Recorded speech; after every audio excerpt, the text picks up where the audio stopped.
rare and balanced view on politics in today's world. Based on facts, born of rationality, common sense, and logic, providing context on today's events. This is American Perspective with Rick Thomas. Hello, everyone, and welcome to American Perspective. I am, of course, your host, Rick. So I'm debating on whether or not to do the programming note announcements first or wait until the end of the show, or maybe do them for both. Maybe I'll do it that way. I've got a couple programming notes for you. Programming note number one. Number one is the fact that tomorrow night I am going to attempt a show. This is a special weekend, Mrs. Whiskey's special weekend, and we are taking a trip. So a short trip just for the weekend. But that means that I will be remote. She has given me permission to do a show. So hopefully, if the internet is good enough and we can actually do something with it, I will have a show tomorrow night. Provided everything that is, lined up correctly. Okay. Second programming note. With that, all right, I will be gone next week on a business trip. And so Monday, there will be no show. So Monday, there is absolutely no show. I'll be traveling. There's no way I can get to it. Tuesday, Wednesday, and Thursday are possibilities for a show, depending upon what happens when I get to my work or when I get to the location. And again, depending upon internet and scheduling and things like that. So Tuesday, Wednesday, Thursday next week are possibilities, but no guarantees. Friday, I'm supposed to be back. So Friday is a very good chance that I should be back in time. But given the fact that, this is America and, weather-related incidents and planes and things like that can come into that. So Friday might be a bit of a problem. But that following Saturday, absolutely for sure, I'll be back on the air. So again, just to run through, because I know this is a lot, to run through this, tomorrow night's show may not happen. It likely will, but may not. Monday, absolutely no show. Tuesday, Wednesday, Thursday, open to interpretation. It's possible. Keep your eyes peeled. Obviously, if you're following me on the socials, I'll be trying to keep everybody abreast of what's going on there. Friday is a good possibility, but I just want to let you know that Friday is also depending upon travel arrangements, and Saturday definitely will be another show. So anyway, I will go ahead and repeat all of that at the end of tonight's broadcast so that you guys can all pick it up. Also, too, for anybody that listens to me on the audio portion of the program, I got to apologize ahead of time. The service that I use to do the distribution changed a little bit of the way that they ingest the broadcasts, and unfortunately, it makes it to where it's a manual process for me to have to post them up in order to be able to distribute them. And unfortunately, I haven't quite gotten used to that yet because they just changed it over on the 1st of January. And so I apologize. I did post the last 2 episodes tonight really fast ahead of time. So hopefully things, and of course with travel next week and things like that, all of that's going to get screwed up over the course of the next couple of weeks. So if you're on the audio portion of the program, please be patient with me. I'm working through some things, trying to get stuff taken care of. So lots of things, lots of changes, lots of stuff happening.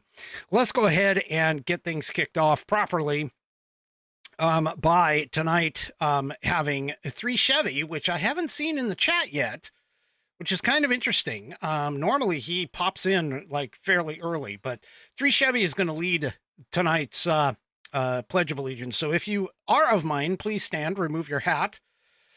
Place your hand over your heart if you're not wearing a hat, or even if you are wearing a hat, place your hand over your heart and join in along with 3 Chevy in tonight's Pledge of Allegiance. I pledge allegiance to the flag of the United States of America and to the republic for which it stands, one nation, under God, indivisible, with liberty and justice for all. And of course, thank you for that, 3 Chevy. We do appreciate that. If you would like to hear your version of the pledge played here on the program, all you need to do is record yourself doing it in your style. And then take that audio or video file, whatever it is, attach it to an email and send it off to me. Send it to fans, F-A-N-S, at AmericanPerspective.online. That's fans, F-A-N-S, at AmericanPerspective.online, and I'll get you into the rotation order. All right, tonight's sponsor is theflagshirt.com. Theflagshirt.com, great place to go and get patriotic gear, shirts, etc., sweatshirts, all kinds of stuff for men, women, and the kids, as well as all kinds of accessories in the good old red, white, and blue. I wear their shirts. You see them most often. I wear their shirts. I like their men's cotton polos, and they have them in all kinds of different designs with different things. Like I have one that's the Liberty Bell. I've got one that's from Mount Rushmore. I've got one that is the Declaration of Independence. I've got all of the others have, phrases. Most of them have phrases of the Constitution of the United States on them. They're really great products put together by a veteran-owned, veteran-run organization. And as far as that goes, you can just head off to theflagshirt.com and get your order in.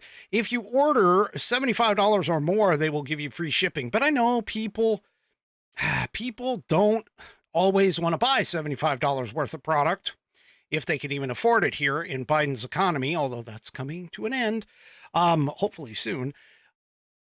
So if you can't or whatever, I'm going to help you out. I'm going to kick it in here. I'm going to kick in a little bit of extra. And what you do is you head off to flagshirt.americanperspective.online. That's flagshirt.americanperspective.online. And you'll get a coupon code that you can copy and paste into the promo box at theflagshirt.com at checkout. You can copy it over there and you'll get $5 off your order. So go to flagshirt.americanperspective.online first, get that coupon code, copy and paste it. Make sure you paste it into the promo box at checkout to get $5 off your order. And go to theflagshirt.com and get yourself patriotized, of course. All righty then. Okay, so the big news of the day, outside of the LA wildfires, because that's still apparently a bit of a problem. But definitely the big news of today is that Juan Merchan, that's right, hack judge Juan Merchan, finally got his stamp in the history books. We'll see how long it actually stays there. Okay. We'll see how long that actually stays there. Because by doing what he did, and I don't think a lot of people really don't understand this, but because Donald Trump was now sentenced with this, okay, now Trump can actually appeal it. If he had just dropped the case, there wouldn't have been anything further. But the point here is that Donald Trump now has the opportunity to appeal the conviction. And, let's face it, he's probably not going to get any sort of a friendly court until it goes all the way up to the Supreme Court. But realistically, Donald Trump being sentenced now for this civil case, realistically, it shouldn't have even been brought. We all know there's no victim. There's no crimes that have been committed or been, have been identified as the root crime for this. So realistically, all this is just for show. And Mershon did that because of the fact that he did it in such a way where there's no punishment here, folks. There was literally zero punishment assigned to this.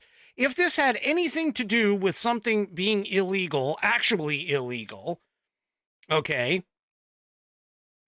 actually illegal on this whole thing, it basically, they would have had a penalty, like some sort of a monetary penalty or something along those lines. But no, he sentenced him to what's called an unconditional discharge, which basically means that, yeah, you don't have anything, nothing other than the fact that you got convicted and that you're technically a convicted felon is on your record. That's it.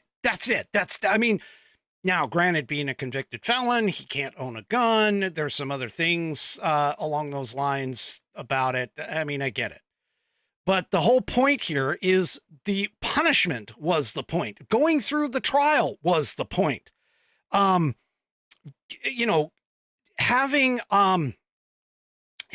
Trump in and getting those photographs that they wanted was the point.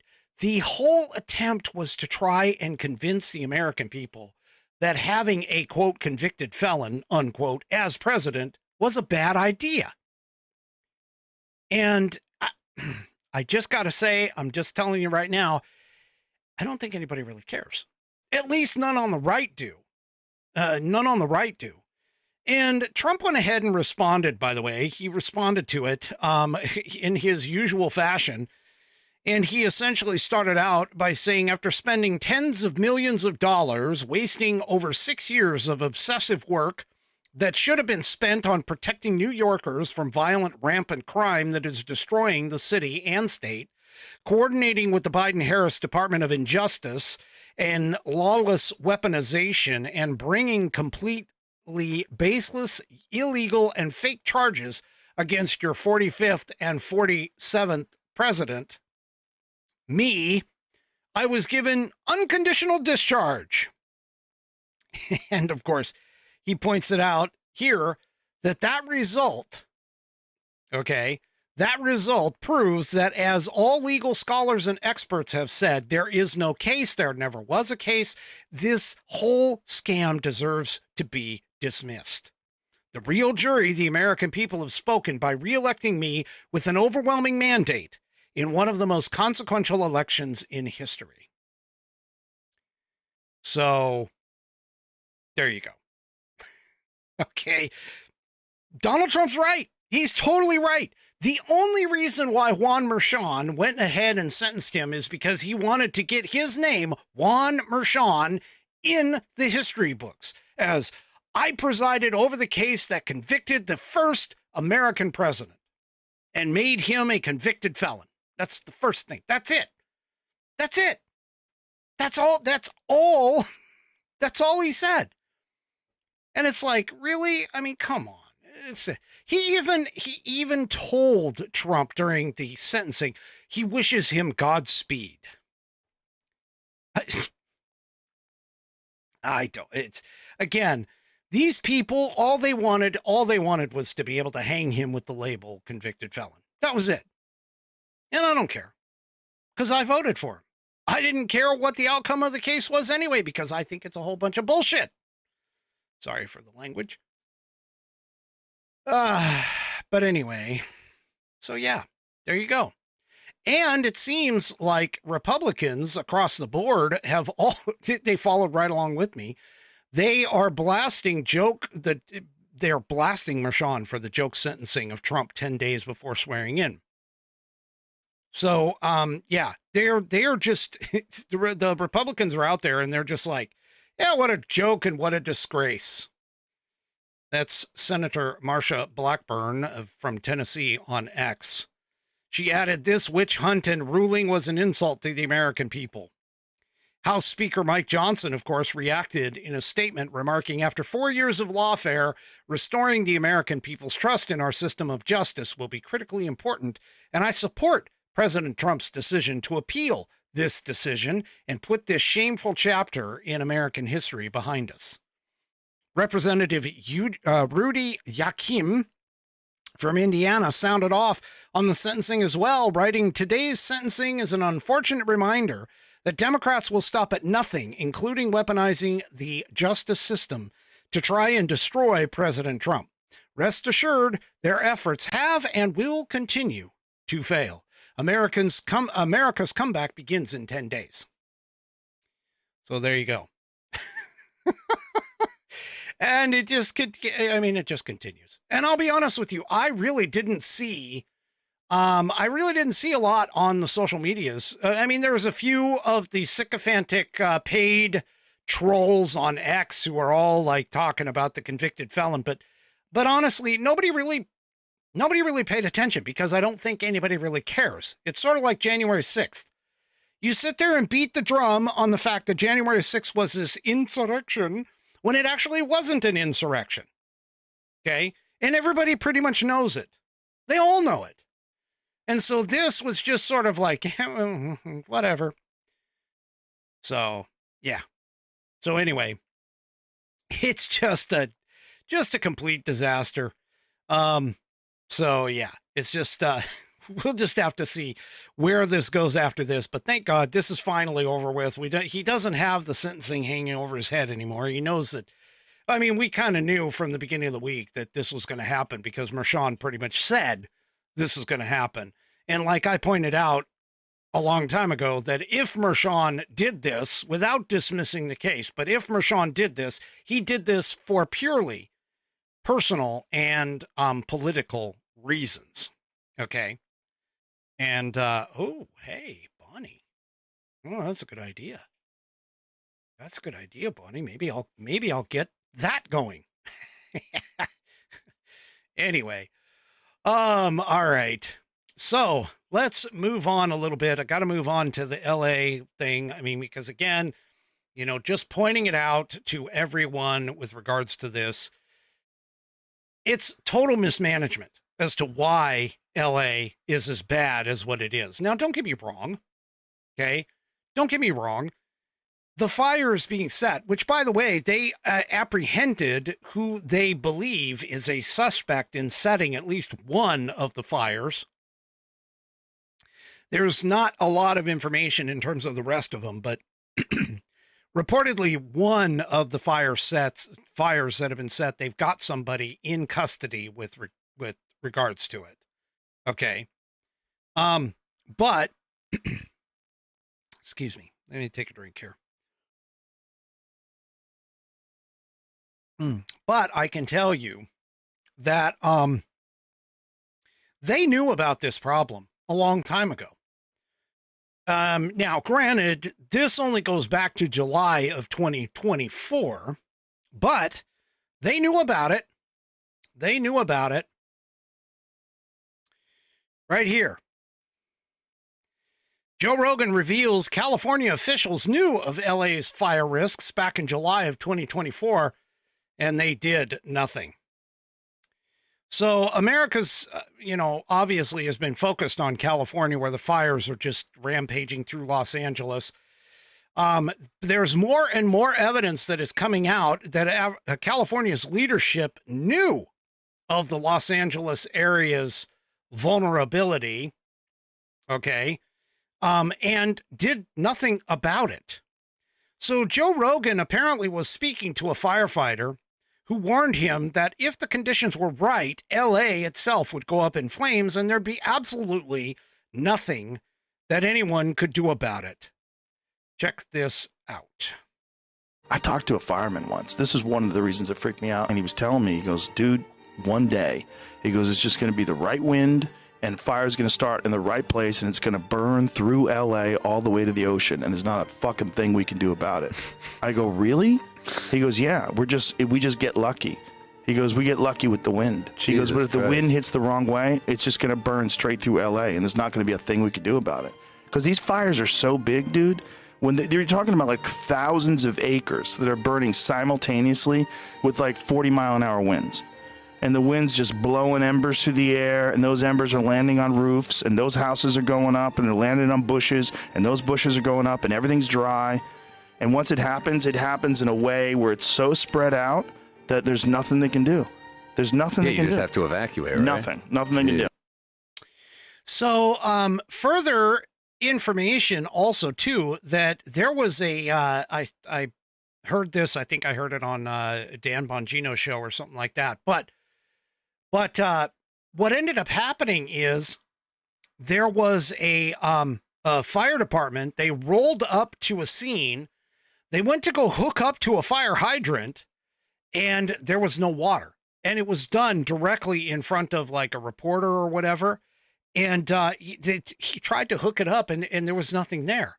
And so for, those firefighters who were standing there watching this apartment building, because that's what it was, watching this apartment building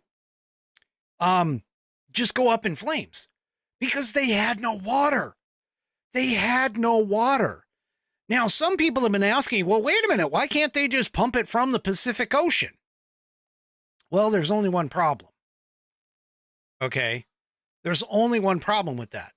None of the firefighters' equipment is connected and is able to prevent corrosion that would come in from salt water being that high of concentration. Now, some of the planes and the helicopters, yeah, they were able to like handle it because they actually are built that way. But as far as like the standard fire gear and fire equipment, okay, they can't handle the corrosiveness of the salt water. Not to mention the fact that, and the environmentalists would be freaking pissed about this, but if they were to dump salt water on the land, it would destroy that land for years. There'd be nothing that could grow outside of plants that normally would grow in, saltwater areas. They wouldn't be able to grow anything there. Nothing like what we normally would have in a residential area. And so this entire situation, they have to use fresh water. Otherwise, they end up, pardon the pun, but soiling the soil. Okay? And so all of this stuff is like, it's stacking up. And Newsom doesn't want to take responsibility for it.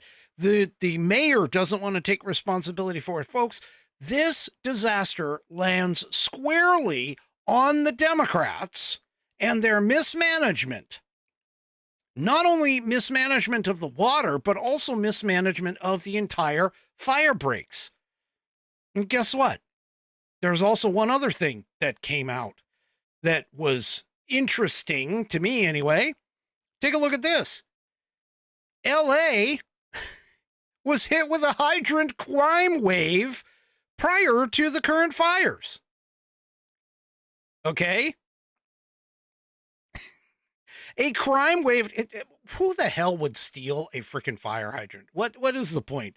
But anyway, apparently there was a crime wave of fire hydrant thefts in Los Angeles that have been hindering firefighters' efforts to save lives and property long before this week's deadly fires broke out in the area. Hundreds of fire hydrants have been stolen from the ground over the past 2 years, with the surge in thefts appearing to peak last June. The LAist, I don't know what that is, Los Angeles, I don't know. Anyway, they reported catalytic converters, bronze statues, copper wire, nothing is safe from theft in Los Angeles. And as of the last couple of years, you can now add fire hydrants to the list. Apparently, between January of 2023 and May of 2024, more than 300 fire hydrants were stolen from LA County streets, according to data from the Golden State Water Company, which manages them. That led to a $1.2 million loss for the company. I mean, what the hell? Oh, what the hell? Yeah. So anyway, and also to top that off, now there's 4 million people reportedly that are without power. Okay. There's 4 million people without power. According to KTLA TV, widespread power outages in Los Angeles, Ventura, Orange, San Bernardino, Riverside, and San Diego counties were impacting more than 4 million customers at 2:30 p.m. That was 2:30 p.m. yesterday. Okay. Los Angeles County, where the Palisades and Eaton fires destroyed hundreds of homes, had the largest share of power outages, with nearly 1.9 million customers impacted. The exact number is not known, of course, because they're referencing a house or an apartment or whatever. But anyway, businesses are also marked as customers. So, yeah. Also, too, the reason why the electricity was shut off, of course, is because of the fact that they're doing it for preventative reasons, purportedly to stop down power lines from starting more fires. So, yeah, Bam points out here in Rumble, Jesus, so glad that we're all going to be forced to drive electric cars soon. Yeah, that, again, just another example of why this would be a bit of a problem. I mean, how are you going to get out of a situation? You lose power because of a close fire. A fire takes down, I don't know, transmission lines, which, by the way, there was another section, and no, buddy, I'm not ignoring you. I'm just going to address it later. There was another article that I saw that, like, a key piece of communications infrastructure was under threat. Okay.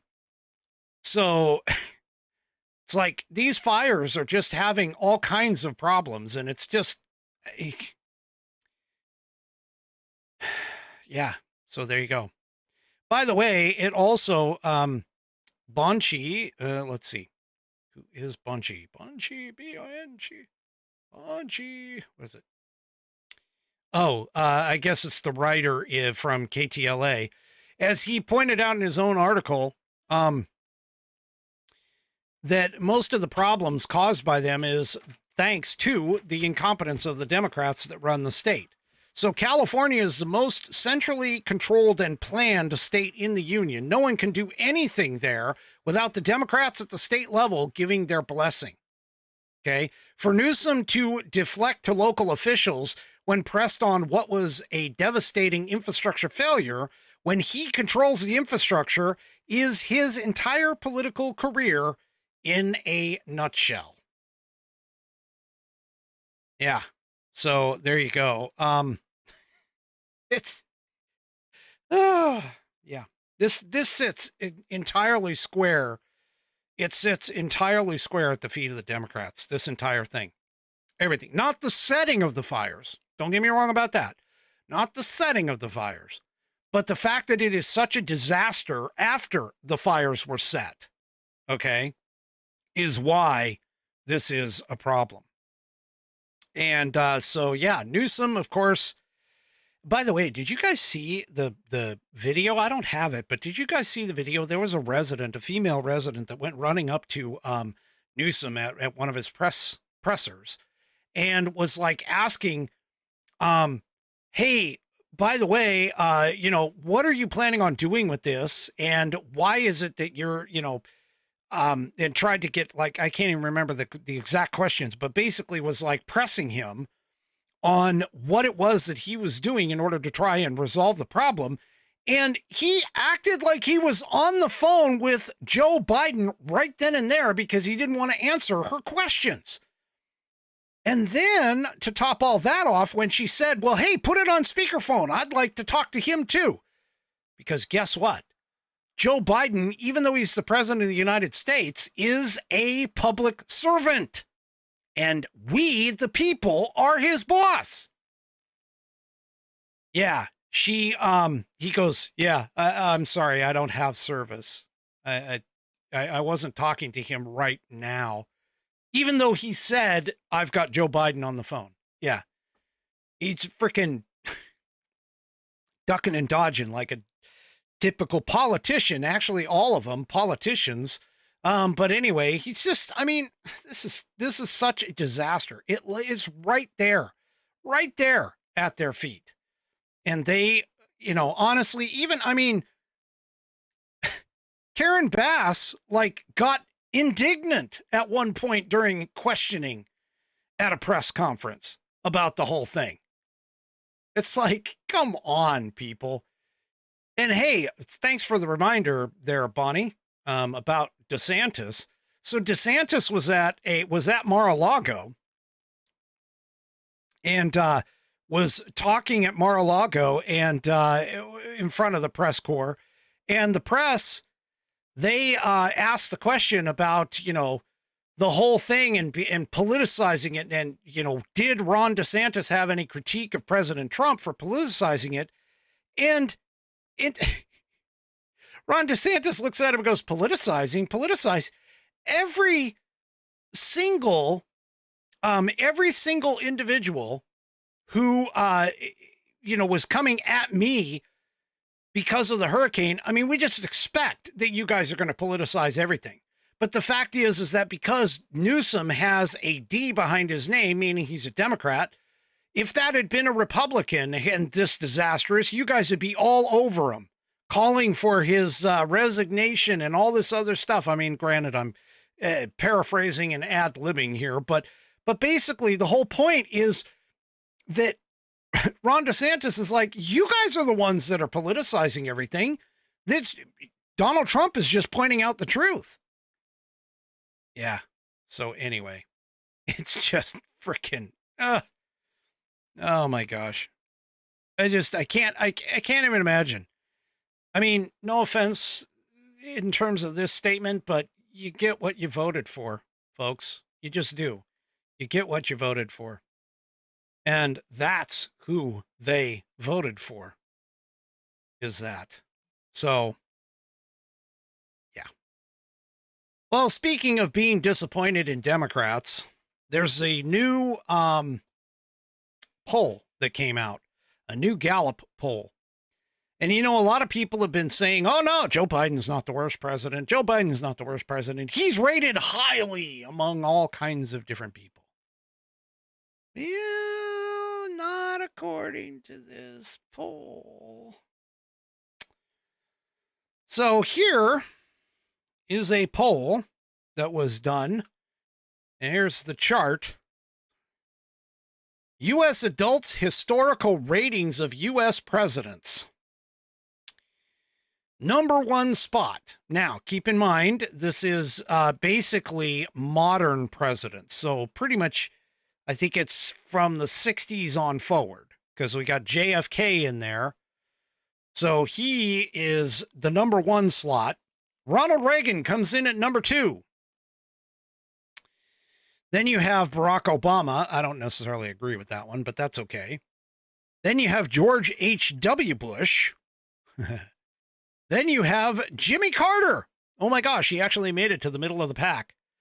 Jimmy actually beat out Bill Clinton, according to this survey.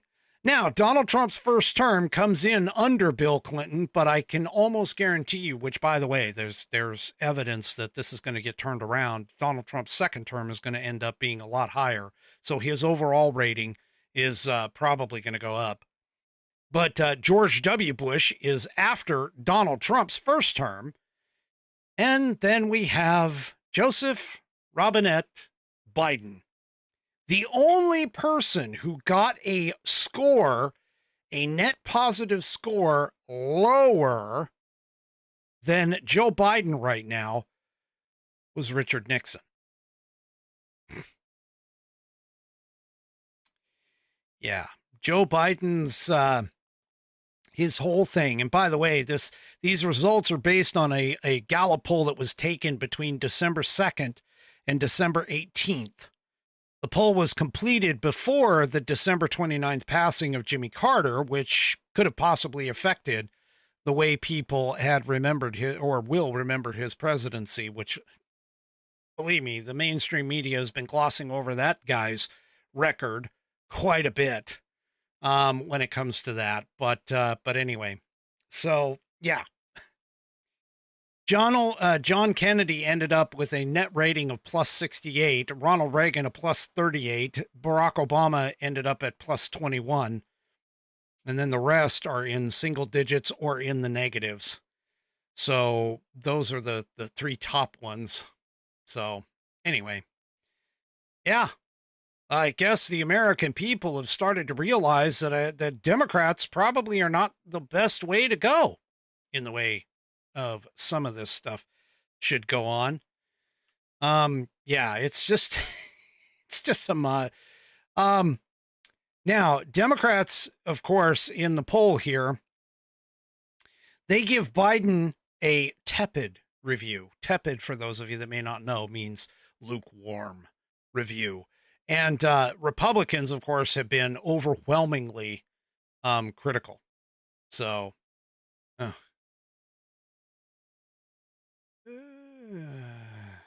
my gosh. All right. I got to address this only because I'm being pressed. Folks, look, I appreciate that. I really do. And I appreciate that. That is, yeah, 3 Chevy. 3 Chevy doesn't know what's going on. So basically, here's the deal. I'm going to go through it again. So here's the deal. Tomorrow, this weekend is Mrs. Whiskey's special weekend. Won't tell you, I mean, you can kind of figure out why. So anyway, this is her weekend, and she has given me permission to do a show. And I'll be honest with you, I'm planning on doing that show if I can get internet connectivity, because I think it'll be great for you guys to see a little bit about the place that we're going to. And I'm deliberately kind of keeping it a secret. All right. And I would like to do a show for tomorrow, provided everything works out. But I don't want you guys to be like expecting it. I can't sit here and say 100% for sure that I'm going to do a show. So I'm kind of giving you a heads up warning ahead of time. Okay. The following week, that one, yeah, that one is like totally up in the air. As far as that goes. So that one I'm totally, I'm totally questioning. So I think I will do my best to try and get one tomorrow. Okay. But the following week, yeah, I might make some posts or things like that. That would be great. But tomorrow I'm going to try regardless. I've got some I got a couple new things that I'm trying out, that I'm playing with, that for remote shows that I think I want to give a shot at. And so we'll give it a try. So yeah. So, and yes, Tommy points out on Facebook, how about we look for your notice that you're going on air in X amount of time? That's what I was planning on doing, is letting you guys know. Oh, Buddy's like, just hush and take a week off. And of course, I can't miss Bam. Holy crap, Bam. Really? Buy Mrs. Whiskey a drink and enjoy your time off. We'll all be here when you get back. Just be back in time to sing me happy birthday in February. Well, I'll definitely be there. Oh, 3 Chevy is like, just take the week off. Just take a week off. All right. Well, I'd like to show you a little bit of my state. This is just, anyway. All right, I'll tell you what. No guarantee for tomorrow. If it happens, it happens. And if anything, I'll post a video. How about that? No live show, just post a video. And then next week I'll just bag it. We'll bag it for next week. I'll probably see you Friday if I can, and Saturday, of course, will definitely be it. How about that? Does that work for everybody? You guys tell me in the chat if that works for everybody. Anyway. All right, let me see here. What else do we have? Oh, yeah. So Joe Biden, and this is probably part of the reason why Joe Biden is ranked as one of the worst. Here it is, Daily Fetched. I can't believe this. This just, my gosh. Oh, 3 Chevy saying you can give us a slideshow when you get back.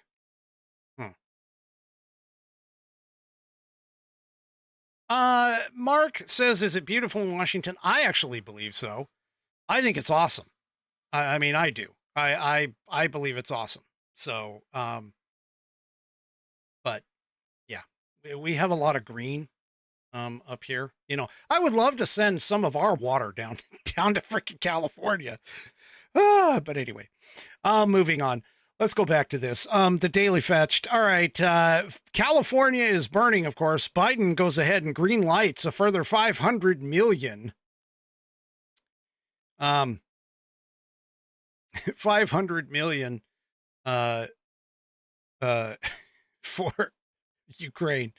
I'm laughing. I'm sorry. The chat's lighting up. And hi, Landon. How's a good boy? Who's a good boy, Landon? Anyway, sorry, that's one of the dogs. All right. So, anyway, so yeah, so here in the Daily Fetched, I mean, Biden, of course, is backing up Ukraine again. And yeah, by the way, too, he actually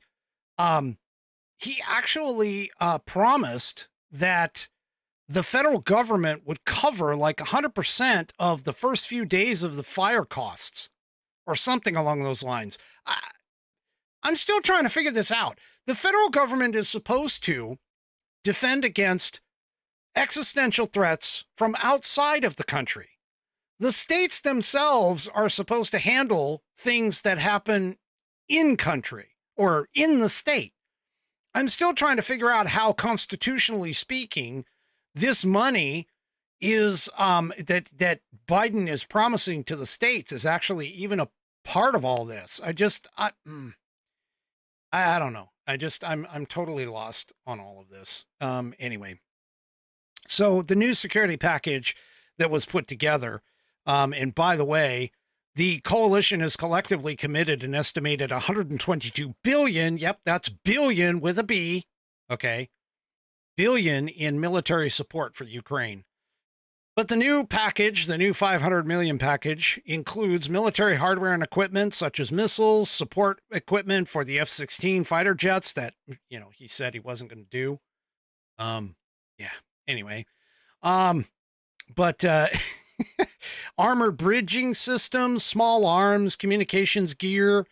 So the package itself is Biden's 74th equipment distribution to Ukraine since August of 2021. Aside from attempting to bankrupt America with foreign spending, Biden has also been doing damage at home. Last week, he announced an executive order that was going to block offshore oil and gas drilling in key U.S. coastal waters. Yeah, that's going to go all the way. Anyway, yeah. So executive orders, by the way, for most people that don't know, they are overturnable by the next administration. So it's bullshit. It's just posturing. It's just posturing. That's all it is. So anyway, yeah. Well, one last thing, by the way. One last thing about what's going on. You know, the whole thing about Hunter Biden getting pardoned. I think a lot of leftists are like, hey, yeah, that ends it. No, nothing more, nothing further, Your Honor. Because obviously the pardon blankets, it's a blanket pardon, which not that I'm saying that it's unconstitutional, because it actually is constitutional, all right? But just, I mean, it seems kind of weird that he would just blanket pardon his son for 10 years. The 10 specific years that everybody was looking at during the time that he was playing bagman for the family, hopping the globe, getting all of this money just because of the promise of Joe Biden potentially maybe doing something, possibly. Okay. But anyway, the House Judiciary was just announced, House Judiciary Chairman Jim Jordan just announced yesterday that he is going to keep up the investigation into first son Hunter Biden going into the 119th Congress. For those of you that don't know, that's the new Congress session coming up, or that actually has just started. And so anyway, even though Joe Biden's already pardoned him for all of his crimes, the wide-ranging pardon, of course, was announced last month and blamed Republicans for the reason he broke the promise that he had made to voters to not pardon him. And it also, too, forgives any theoretical crimes that Hunter Biden may have committed when he was serving on the board of Burisma. But all of that, of course, Jordan said that one way the investigation can continue is by interviewing special counsel David Weiss. Now, David Weiss, for those of you that don't recall, he ultimately recommended Hunter Biden to be prosecuted on federal gun and tax evasion charges.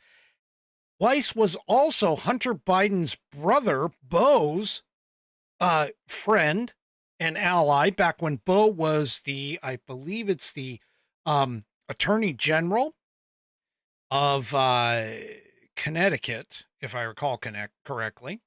Okay. And David Weiss also wanted to give Hunter Biden that sweetheart plea deal that thankfully the judge took one look at and went, what the hell is this? You're giving him immunity for every single crime that he's ever possibly done in his entire lifetime? It's like, really? Come on. This is bull crap. And threw it out. So Jordan points out that we think we need to look at David Weiss, the special counsel. There will be some additional work we need to do, I think, because when we deposed him, he wasn't willing to. He didn't answer any questions, really, because it was an ongoing investigation. Well, guess what? Now there's no ongoing investigation. And by the way, not to mention this as well, but now that Hunter Biden has been pardoned for his crimes, he can no longer plead the fifth. He can no longer plead the fifth for anything that he would be asked questions on during that time frame. Now, what he could do is he could say, I don't know, I don't recall, I don't remember, that kind of stuff. But the fact of the matter is that he cannot plead the Fifth Amendment to protect himself. It's done and over with.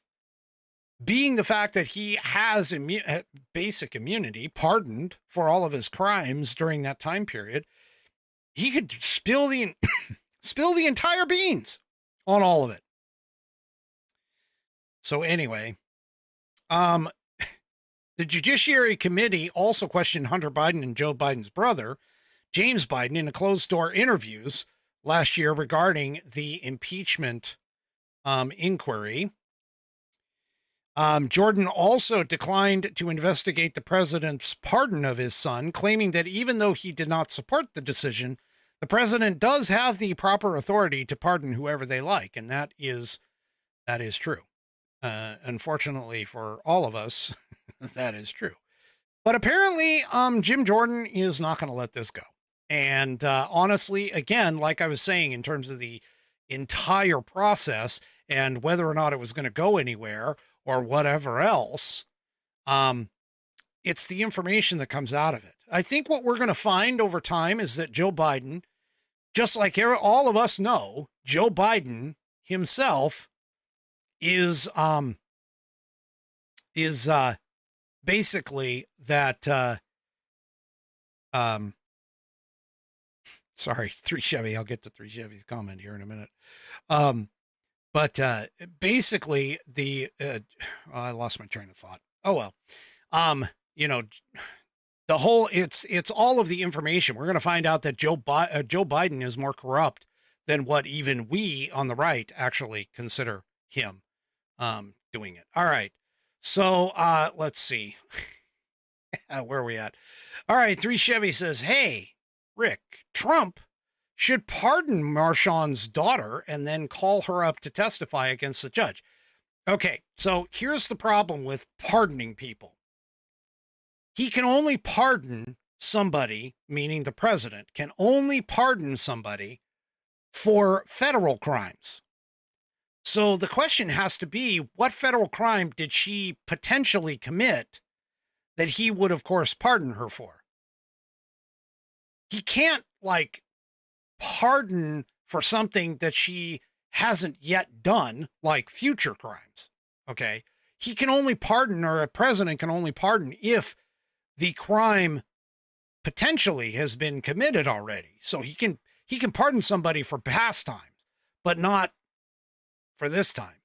And, Bonnie brings up a good point. She says election interference. Yeah, you could potentially do something like that, but I don't know. Honestly, I'm not exactly sure how that would necessarily work. Although I will admit, if anybody was going to do it, it would be Trump, because Trump definitely pushes the envelope toward that end. So, but anyway. All right. So we got our people up north, the Canadians. And Justin Trudeau, of course, announced here recently that he was going to resign. Yeah, as soon as his party could go and, get another leader. Yeah, like he's, I'm going to resign when the moon is full and it's a blue moon on Thursday of 15 years from now. Yeah, that's pretty much what the announcement was all about, right? Well, anyway, Justin Trudeau, this in the Daily Fetched. He's whining now like a typical leftist lunatic does. He was forced to resign because of disinformation and right-wing attacks. Oh, boo-hoo. Please. Now they're actually calling him outgoing prime minister, but I honestly, I think there was an analysis where he will probably hang on as long as he can until he's essentially forced out.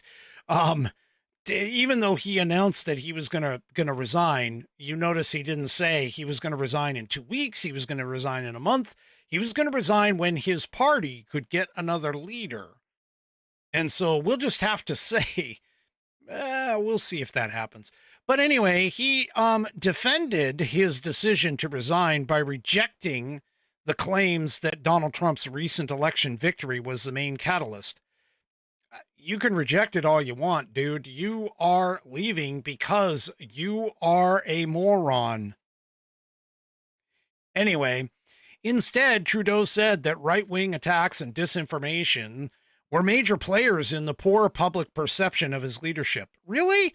You tried to frickin' squash a freedom rally of truckers in, what was it, Ottawa? You put in laws or made the banks grab their money and starve them out. Really? Yeah, it was poor public perception of his leadership, though. Apparently, he went on an interview with CNN, and he denied that Trump's victory played a role in him stepping down. I hate to tell you this, buddy, but Trump's victory has woken up a lot of people. Trump's victory has woken up a lot of people.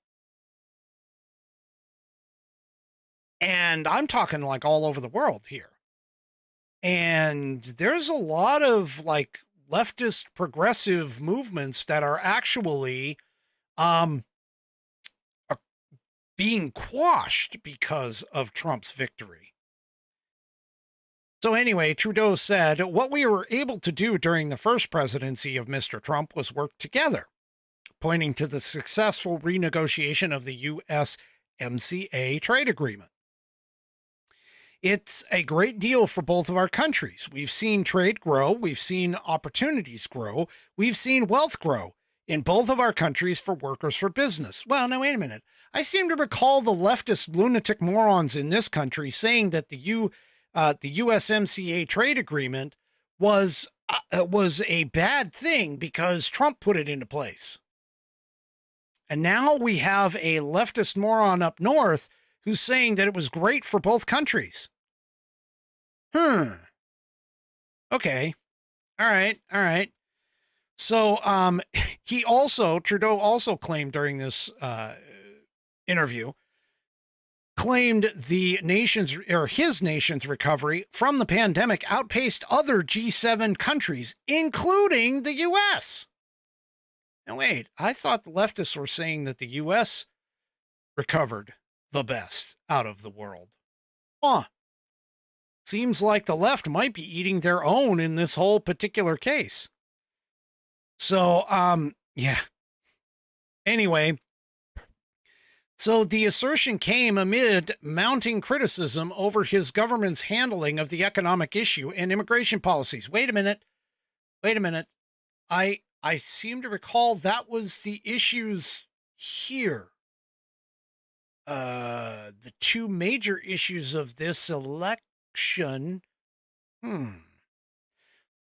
Anyway, Trudeau appeared to downplay domestic concerns when confronted by rising public disapproval, attributing them to external factors rather than policy decisions. He said an intersection of both right-wing attacks and social media led to misinformation and disinformation. While Jake Tapper, who was interviewing him, drew direct parallels to other liberal democracies. Yeah. So, at least Trudeau acknowledged the impact of inflation on everyday Canadians. So again, I mean, folks, you sit here and these people who sit in these glass houses and everything else, they sit there and they talk about all this good game, all these statistics and, charts and graphs and everything else. What matters is what happens in people's lives. The vast majority of people, regardless of where they are in the world, the vast majority of people just want to be left alone to live their life the way they see fit, the way they want to do things. And it doesn't matter whether it's America or Canada or England or any place else in Europe, when the government becomes oppressive and starts to impact people's lives with the decisions that government makes, it's time to change the government. That's what voting is all about. And that's what we in America have done. The Democrats talk about the mandate. Oh, it's not really much of a mandate. No, it actually is. Because for the first time in a while, Republicans control essentially all three parts of the legislative and executive bodies. No matter how small, no matter how small the majority actually is, we still gave it to them here in the U.S. That's not a mandate. I don't know what is, because usually it's expected that you would swap control in the halfway marks in many cases. This is part of the reason why I keep saying we have control for 2 years. Let's use it, because at the end of 2 years, we may not have control in the House or the Senate. But we'll just have to see. All right, folks. So what's the final decision? I think the final decision for the next week is tomorrow. Look for it. I'll try and post. I'll try and put some shots together, things like that. You guys, I'll try and do a live from remote, just because I want to. Don't feel obligated to show up or anything, but this is just because I want to. I'll be testing some things out. I want to see how things play. So I'll be doing that for tomorrow night. Come next week, though, I will take the week off. I'll see you back here. Maybe Friday I might run one, but definitely Saturday. I'll see you back here on Saturday for it. And yeah, we'll go like that. So there we go. 3 Chevy's like, bye-bye. Go away. Buddy says, we gave you a week off. Well, thank you. I do appreciate this. Oh, Buddy is saying next Friday. All right, folks. I may pop in. I don't know. I may just pop in just to play, just to see. So if you happen to see me live or whatever, okay, great. But it won't be like a normal show or whatever. I might, who knows? I might get bored while I'm out in doing my business trip or whatever. But anyway, all right, guys. I do appreciate that, Nana, and the rest of you Whiskey Warrior P1s. I do appreciate that. I do deserve a little bit of downtime. That is just absolutely wonderful that you guys are willing to do that. I just hate doing it, because just as much as you guys have a problem, coming back here, coming in and everything else, I go through withdrawals too. I go through withdrawals for not presenting stuff. I get lost. I get to sit there and I'm like, what the hell am I supposed to do with my life now? So anyway, all right, folks. We will. I'll hopefully talk to you tomorrow if everything goes right. We will see you next time on American Perspective. Oh, do me a favor before I forget. If you haven't already, head on over to rumble.com and get yourself an account. It is free. Once you are there, signed up and signed in, make sure you click that green follow button so you can get notified every time I go live. Also, too, before you take off, don't forget to throw up those thumbs up buttons and like buttons across all of my platforms, whether it's X, YouTube, Facebook, and, of course, the aforementioned Rumble. We will see you when I see you next. Right here on American Perspective. Thank you all very much. I do appreciate that. And we will see you next time. Good night, everybody.